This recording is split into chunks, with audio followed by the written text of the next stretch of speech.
Hello students, myself Dr. Seema Agrawal. Once again welcome to all of you in the second lecture on the actinides. Students, previous lecture में मैंने आपको actinides का introduction दिया था, actinide series के बारे में बताया था और उनके इलेक्ट्रॉनिक कॉन्फ़िगरेशन के बारे में बताया था। ये आपको बताया था कि the actinide include the 14 elements from thorium to lawrencium. अपन ने पूरी इसकी सीरीज पढ़ी थी और उसमें ये देखा था कि एक्टिनियम के बाद थोरियम से लेकर लॉरेंशियम तक जो 14 एलिमेंट होते हैं वो एक्टिनाइड की सीरीज में आते हैं। ठीक है, इनका जो जनरल इलेक्ट्रॉनिक कॉन्फ़िगरेशन अपन ने देखा था वो क्या होता है, radon 5f 1 to 14, 6d 0 to 1 and 7s2. That means इनके सबके लास्ट में क्या आता है, 7s2 तो आता ही आता है इलेक्ट्रॉनिक कॉन्फ़िगरेशन में है। और 5f और 6d सब शेल भी इनकी वेरिएबल होती है, मतलब किसी में 5f और 6d में इलेक्ट्रॉन्स लगातार 5f में तो इलेक्ट्रॉन लगातार भर देंगे, 6d में भी कभी इलेक्ट्रॉन आते हैं और कभी नहीं आते हैं, होती भी तो 0 या 1 या 2, बस इससे ज़्यादा नहीं होते हैं। ठीक है, अब यदि हम इनकी बात करें ऑक्सीडेशन स्टेट की, तो क्योंकि अपन ने पिछले टर्न पे इलेक्ट्रॉनिक कॉन्फ़िगरेशन पढ़ लिया था, आज अपन उसी की कंटिन्यूशन में ऑक्सीडेशन स्टेट वाली प्रॉपर्टी पढ़ते हैं। तो ऑक्सीडेशन स्टेट की यदि हम बात करें, क्योंकि इनके सबके लास्ट में क्या है, 7s2 आ रहा है और उसमें 5f में इलेक्ट्रॉन लगातार भर रहा है और 6d में भी क्या इलेक्ट्रॉन डिपेंड करता है कंडीशन के ऊपर। ठीक है, तो यहाँ पे ऑक्सीडेशन स्टेट की एक लार्ज, बहुत ही बड़ी मतलब रेंज मिलती है। इसमें क्या ये क्यों होती है, क्योंकि इसमें 5f 6d और 7s की एनर्जी में डिफरेंस बहुत कम होता है। ठीक है, इसलिए इनकी ऑक्सीडेशन स्टेट में भी बहुत ज़्यादा वेरिएबल अपने को वेरिएशन देखने को मिलती है। क्योंकि एनर्जी डिफरेंस 5f 6d और 7s में कम होता है, इसलिए कई बार इनके इलेक्ट्रॉन लगातार भी निकल जाते हैं एक साथ। जनरल ऑक्सीडेशन स्टेट इनकी क्या होती है, +3 इनकी जनरल ऑक्सीडेशन स्टेट होती है, +3, है ना। और वैसे अपन देखें तो इनमें क्या होता है, एंटायर सीरीज में जो ऑक्सीडेशन स्टेट है पहले तो बढ़ती है, ठीक है, मैक्सिमम ऑक्सीडेशन स्टेट पहले तो बढ़ती है, फिर मिडिल में से आने के बाद धीरे धीरे डिक्रीज हो जाती है। ठीक है, यानी ये क्या बढ़ेगी, थोरियम से लेके नेप्टूनियम तक तो बढ़ती है और नेप्टूनियम के बाद प्लूटोनियम या अमेरिशियम से ये कम होती है और लॉरेंशियम पे आते आते कम होती जाती है। अब यदि अपन देखें तो लैंथेनाइड और एक्टिनाइड, इनमें एक सिमिलरिटी होती है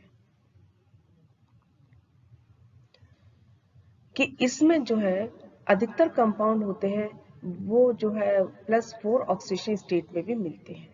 ठीक है, हालांकि स्टेबल ऑक्सीडेशन स्टेट दोनों में कौन सी है, +3 है, लेकिन +4 में भी इनके बहुत सारे कंपाउंड मिलते हैं। हालांकि ये जो कंपाउंड है वो बहुत ज़्यादा स्टेबल नहीं होते हैं और इनमें हाइड्रोलिसिस बहुत जल्दी होता है।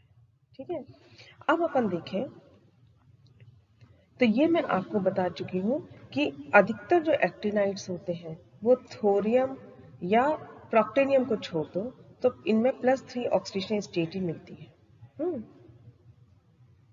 हालांकि +3 ऑक्सीडेशन स्टेट इसमें सबसे स्टेबल है, लेकिन जैसा कि लैंथेनाइड में होता है, लैंथेनाइड में तो क्या है, +3 सभी में होती है स्टेबल ऑक्सीडेशन स्टेट, लेकिन एक्टिनाइड्स में ये ऐसा नहीं है। Generally oxidation state point of view से अपन देखें तो इसमें जो फर्स्ट हाफ जो होता है एक्टिनाइड्स का, उसमें जो है वो ट्रांजिशन एलिमेंट से मिलता है और जो सेकेंड हाफ होता है वो लैंथेनाइड से ज़्यादा मिलता है। ठीक है, तो फर्स्ट हाफ ट्रांजिशन एलिमेंट से मिलता है और सेकेंड हाफ लैंथेनाइड से मिलता है, इसलिए हम इनकी जो स्टडी है वो भी 2 पार्ट में करते हैं। पहला तो हम आते हैं लाइटर एक्टिनाइड, हल्के एक्टिनाइड तक।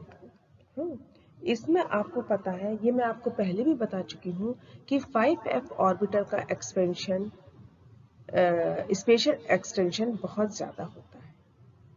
ठीक है, और यदि अपन लैंथेनाइड से कंपैरिजन करें तो लैंथेनाइड में यानी 4f के कंपैरिजन में भी इसका स्पेशल एक्सटेंशन ज़्यादा होता है और 5f ऑर्बिटल की एनर्जी भी ज़्यादा होती है। ठीक है, तो 6d ऑफ 5f ऑर्बिटल मतलब एनर्जी ज़्यादा होने के कारण क्या होती है, इसकी एनर्जी कई बार 6d की एनर्जी से मिलती जुलती होती है।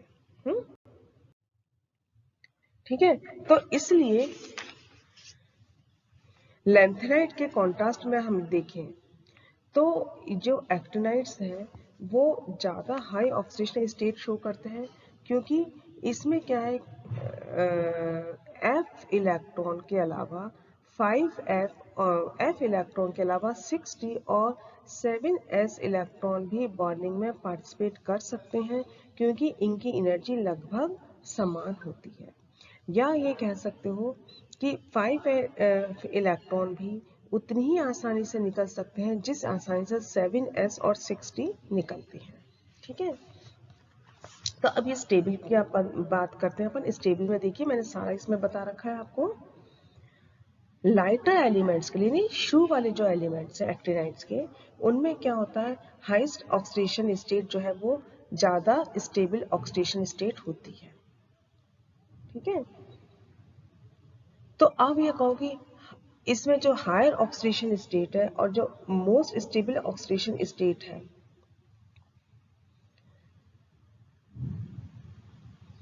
वो क्या है, आप ये कह सकते हो कि एक्टिनियम से लेके और यूरेनियम तक, +3, +4, +5 एंड +6, मतलब इनकी हाई ऑक्सीडेशन स्टेट भी बढ़ रही है और मैक्सिमम ऑक्सीडेशन स्टेट भी इनकी बढ़ रही है। कहाँ से, एक्टिनियम से लेके यूरेनियम तक इनकी बढ़ती है। ये क्या है, +3, +4, +5 एंड +6। अब ये आपको मिलती कैसी है, ये आपको मिलती है, देखिए इसमें तो क्या है, D1 और S2 दोनों जाएंगे, इसमें भी D2 और S2 जाते हैं तो +4 आती है। इसमें 2 इसके गए, 1 इसका गया और 2 इसके गए, 5 इलेक्ट्रॉन चले गए तो +5 आ गई हाईएस्ट ऑक्सीडेशन स्टेट। इसमें 2 S के गए, 1 D का गया और 3 F के गए तो क्या हो गया, 6। यानी ये जो ऑक्सीडेशन स्टेट आपको मिल रही है इसमें 5F, 6D और 7S, इन तीनों के इलेक्ट्रॉन्स निकल रहे हैं। इन तीनों को इलेक्ट्रॉन्स को भी हम निकाल देंगे तो आपको इनकी हाईएस्ट ऑक्सीडेशन मिल जाएगी, है ना। अब ये जो टेंडेंसी है इनकी कि इनकी हायर और वेरिएबल ऑक्सीडेशन स्टेट है ना, इसके कारण जो है इनके कुछ एलिमेंट्स की प्रॉपर्टी जो है वो 3rd B, 4th B, 5th B और 6th बी के एलिमेंट से मिलती थी। इसीलिए इनको लाइटर एक्टिनाइड को, जैसे कि मैंने आपको इंट्रोडक्शन में बताया था, ये क्या गया था, इनको ट्रांजिशन एलिमेंट्स के साथ ही रखा गया था और इनको पीरियोडिक टेबल में भी क्या करा गया था कि जैसे और जो रिस्पेक्टिव ग्रुप है उनके साथ ही रखा गया था। ठीक है, लाइटर एक्टिनाइड को। अब अपन आते हैं इनके आगे वाले यानी हेवियर एक्टिनाइड्स के बारे में। ठीक है, तो हेवियर एक्टिनाइड्स क्या होते हैं, अब जैसे जैसे यूरेनियम के बाद इनमें एक एक इलेक्ट्रॉन जुड़ता जाएगा तो अब क्या होता है, 5f ऑर्बिटल जो है, जैसे कि 4f ऑर्बिटल होता है लैंथेनाइड में, अपन देखते हैं जैसे जैसे इंक्रीज होता है 4f ऑर्बिटल श्रिंक होता जाता है, क्योंकि इसमें न्यूक्लियर चार्ज बढ़ता जाता है और ये इतना श्रिंक हो जाता है कि 6s और 6p के भी नीचे आ जाता है, p तक के नीचे आ जाता है। अब ये जो 5f इलेक्ट्रॉन है ये बहुत ज़्यादा शील्डेड हो जाता है s और p और d से, इसलिए ये जो बाहर के जो आयंस होते हैं या एटम्स होते हैं उनके साथ ये बहुत कम इंटरेक्ट कर पाता है। इसलिए पोस्ट यूरेनियम यानी यूरेनियम के बाद के जितने भी एलिमेंट हैं इनमें जो 5f और 6d ऑर्बिटल के बीच में जो एनर्जी गैप है वो बढ़ता जाता है। ठीक है, तो अब अपन क्या कहेंगे कि 5f ऑर्बिटल्स तो जब वो अंदर की तरफ जाते जाते हैं श्रिंक होते जाते हैं, इनका जो बॉन्डिंग में पार्टिसिपेशन जो है वो डिक्रीज होता जाता है। ठीक है, इसलिए जो पोस्ट यूरेनियम एलिमेंट्स हैं उनमें हाईएस्ट ऑक्सीडेशन स्टेट जो है वो इतनी स्टेबल नहीं होती, मतलब मोस्ट स्टेबल ऑक्सीडेशन स्टेट नहीं होती है। अभी तक तो क्या था, इनकी जो हाईएस्ट ऑक्सीडेशन स्टेट है वो स्टेबल है, लेकिन इसके बाद इनमें हाईएस्ट ऑक्सीडेशन स्टेट जो है स्टेबल ऑक्सीडेशन स्टेट नहीं होती है। तो यूरेनियम में क्या है, +6 है, लेकिन +6 के बाद, यूरेनियम के बाद जैसे जैसे हम नेप्टूनियम, प्लूटोनियम, अमेरिशियम, क्यूरियम पे जाते हैं, इनकी जो ऑक्सीडेशन स्टेट जो है वो इसी उसमें स्टेप वाइज कम होती जाती है। यानी इसमें तो आ जाएगी आपकी नेप्टूनियम पे तो आ जाएगी +5 आपकी ज़्यादा स्टेबल होगी, है ना। तो यदि मैं आपको ये लिखना चाहूँ नेप्टूनियम पे कौन सी है आपकी, ये +5 आपकी स्टेबल ऑक्सीडेशन स्टेट है, ये मैंने सर्किल कर दिया है। इसमें क्या है, +5 है। प्लूटोनियम पे यदि मैं आती हूँ तो प्लूटोनियम पे आपकी +4 ऑक्सीडेशन स्टेट ज्यादा स्टेबल ऑक्सीडेशन स्टेट है, ठीक है। और अमेरिशियम पे आती हूँ तो अमेरिशियम पे क्या है, +3 इसकी ज्यादा स्टेबल ऑक्सीडेशन स्टेट है। क्योंकि ये यहाँ पे मैं आपको इसलिए सर्किल कर रही हूँ क्योंकि बाकी में तो फिर कम हो जाती है ना। तो यूरेनियम के बाद जैसा कि मैंने आपको बताया 5F और 6D के बीच में एनर्जी गैप बढ़ रहा है, इससे इनकी जो हाईएस्ट ऑक्सीडेशन और स्टेबल ऑक्सीडेशन स्टेट है वो धीरे धीरे स्टेप वाइज कम होती जाएंगी, 5 + 4 + 3, है ना। हालांकि ये सब के सब जितने एक्टिनाइड्स हैं, ये देखिए ये +3 भी बता रहा है, +4 +6 +7, मतलब और ऑक्सीडेशन स्टेट भी बता रहे हैं, लेकिन अपन स्टेबल ऑक्सीडेशन स्टेट की यदि बात करें तो फिर इसमें ये आता है। अब ये जो आपकी हाईएस्ट ऑक्सीडेशन स्टेट क्यों आती है, हायर ऑक्सीडेशन स्टेट इसमें से आ जाती है क्योंकि इसमें क्या होता है कि या तो हाफ फिल्ड या खाली, इस तरीके का यदि F कोई आ जाता है, F0 या F7 कॉन्फ़िगरेशन आ जाता है, तो उसके कारण की हाईएस्ट ऑक्सीडेशन स्टेट भी आ जाती है। अब जैसा प्लूटोनियम में देख लीजिए, प्लूटोनियम के लिए अपन बात करें, प्लूटोनियम की अपन बात करते हैं, तो प्लूटोनियम में क्या है कि देखिए 2 और 6 8, तो हाईएस्ट ऑक्सीडेशन स्टेट यदि आएगी तो क्या होगा, इसमें थोड़ा सा ये सॉरी नेप्टूनियम की बात करें, नेप्टूनियम में क्या +7 ऑक्सीडेशन स्टेट है, तो 4 और 1 5 और 2 7 यदि ऑक्सीडेशन स्टेट आएगी तो क्या आ जाएगा, F0 कॉन्फ़िगरेशन हो जाएगा। तो F0 कॉन्फ़िगरेशन होने के कारण क्या है कि plutonium plus highest oxidation state भी शो कर सकता है, नेप्टूनियम सॉरी, है ना।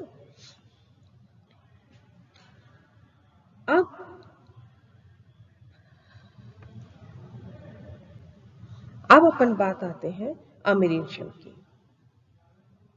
है ना। इनसे नीचे अपन जाएंगे अमेरिशियम, इसमें क्या है +3 ऑक्सीडेशन स्टेट, और इससे नीचे नीचे जैसे भी अपन आएंगे इन समय +3 ऑक्सीडेशन स्टेट इसमें स्टेबल ऑक्सीडेशन स्टेट होती जाती है, जैसे कि लैंथेनाइड्स में। अपन कहते हैं ना कि लाइटर एलिमेंट्स तो आपके ट्रांजिशन एलिमेंट्स और हैवियर एलिमेंट्स जो है वो लैंथेनाइड से मिलते हैं, लाइटर एलिमेंट्स तो सॉरी इससे ट्रांजिशन एलिमेंट्स से, और हैवियर जो है वो लैंथेनाइड से रिजेंबल करते हैं, ठीक है। तो +3 ऑक्सीडेशन स्टेट जैसे जैसे अमेरिशियम से नीचे आएंगे स्टेबल होती जाएगी, और अदर ऑक्सीडेशन स्टेट है वो जब भी स्टेबल होगी जब या तो उनमें F0 कॉन्फ़िगरेशन आए, या F7 आए, या F4 कॉन्फ़िगरेशन आए। अब जैसे अपन बर्केलियम पे देखें, बर्केलियम में +4 ऑक्सीडेशन स्टेट आती है। +4 ऑक्सीडेशन स्टेट क्यों आती है, 2 + 1 + 1 इलेक्ट्रॉन इसमें से क्या तो क्या होगा, F7 कॉन्फ़िगरेशन आ गया। तो बर्केलियम जो है वो +4 ऑक्सीडेशन स्टेट भी शो करता है, ठीक है। अब अपन यदि क्यूरियम पे आए, क्यूरियम पे क्या है, क्यूरियम का अपन ये कह सकते हैं कि +4 ऑक्सीडेशन स्टेट क्या है, ये एक इसकी एक टेंडेंसी है जिससे कि ये F7 या हाफ फिल्ड कॉन्फ़िगरेशन को अचीव कर सके, लेकिन यहाँ पे तो क्या है, ये पूरा का पूरा अचीव कर जाता है, ये सिर्फ इसका एक कोशिश है। इससे बर्केलियम जो है वो क्यूरियम के मुकाबले कम रिएक्टिव होता है, क्यूरियम की तो कोशिश टेंडेंसी रहेगी अपने आप को 7 में कन्वर्ट करने की, लेकिन जैसे इसकी +4 ऑक्सीडेशन स्टेट आई तो क्या होगा, ये तो F7 इसका कन्फिग्रेशन हो ही जाएगा। तो बर्केलियम जो है वो लेस स्टेबल है ना, क्यूरियम के मुकाबले, हालांकि दोनों में ही +4 ऑक्सीडेशन स्टेट मिलती है। अब अपन बात करते हैं अमेरिशियम की। अमेरिशियम जो है +2 ऑक्सीडेशन स्टेट भी शो कर रहा है। +2 ऑक्सीडेशन स्टेट क्यों शो कर रहा है, क्योंकि इसमें जैसे ही 2 इलेक्ट्रॉन इसके निकलेंगे, इसका कैसा हो गया, हाफ फिल्ड कन्फिग्रेशन हो गया। हाफ फिल्ड कन्फिग्रेशन के कारण ये क्या होगा, स्टेबल हो जाता है। ठीक है। अब यदि अपन कैलिफोर्नियम की बात करें,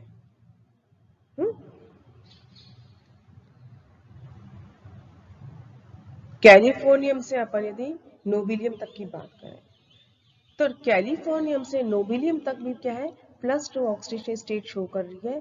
लेकिन ये मान सकते हैं क्योंकि ये जो +2 ऑक्सीडेशन स्टेट शो कर रही है, इसमें क्योंकि 5f ऑर्बिटल्स की स्टेबिलिटी बढ़ती जा रही है, इसलिए ये 2 इलेक्ट्रॉन भी +2 ऑक्सीडेशन स्टेट भी शो कर सकते हैं। ठीक है। अब अपन एक पहले मैं आपको बता चुकी हूँ कि 5f ऑर्बिटल की जो स्टेबिलिटी और एनर्जी है ना, मतलब इसमें 5f ऑर्बिटल की स्टेबिलिटी और 5f और 7s के बीच में जो एनर्जी डिफरेंस है, वो जैसे जैसे न्यूक्लियर चार्ज होता है वैसे वैसे इसमें बढ़ता जाता है। मतलब यदि ये देखा जाए तो कि जो लेटर एक्टिनाइड्स जो होते हैं, उनकी जो 5f की जो स्टेबिलिटी होती है, वो लेटर लैंथेनाइड की 4f की स्टेबिलिटी से भी ज़्यादा हो जाती है। यानी यदि अपन लेटर लैंथेनाइड और लेटर एक्टिनाइड्स की बात करें, तो लेटर एक्टिनाइड्स की जो 5f की स्टेबिलिटी लेटर लैंथेनाइड की 4f की स्टेबिलिटी से ज़्यादा होती है ना। इसलिए 5f इलेक्ट्रॉन्स को रिमूव करने के लिए ज़्यादा एनर्जी चाहिए, है ना। और नोबिलियम तक आते आते ये इतनी ज़्यादा हो जाती है ना, कि इसकी +2 ऑक्सीडेशन स्टेट जो है ज़्यादा स्टेबल हो जाती है। उसके अलावा नोबिलियम में क्या है, +2 जैसे ही अपन हटाएंगे, 2 इलेक्ट्रॉन जैसे ही हटाएंगे, वैसे क्या होगा, इसका F14 कॉन्फ़िगरेशन भी आ जाएगा, जो कि स्टेबल कॉन्फ़िगरेशन है। लॉरेंशियम की अपन यदि बात करें, लॉरेंशियम में +3 ऑक्सीडेशन स्टेट क्या है, 7s और 6d दोनों इलेक्ट्रॉन निकल जाएंगे और इसका कैसा आ जाएगा, F14 कॉन्फ़िगरेशन आ जाएगा, जो कि स्टेबल कॉन्फ़िगरेशन होता है। ठीक है। तो ये मैंने आपको हैवी एक्टिनाइड्स के बारे में बताया, अमेरिशियम के बारे में बताया। अब ये देखिए, ये हमें पता है कि एक से ज्यादा इलेक्ट्रॉन, है ना, या 2 इलेक्ट्रॉन फिर भी निकल जाएंगे, 3 भी निकल जाएंगे, लेकिन 3 से ज्यादा इलेक्ट्रॉन निकालने के लिए बहुत ज्यादा एनर्जी की जरूरत चाहिए, मतलब जरूरत आवश्यकता होती है ना, जो कि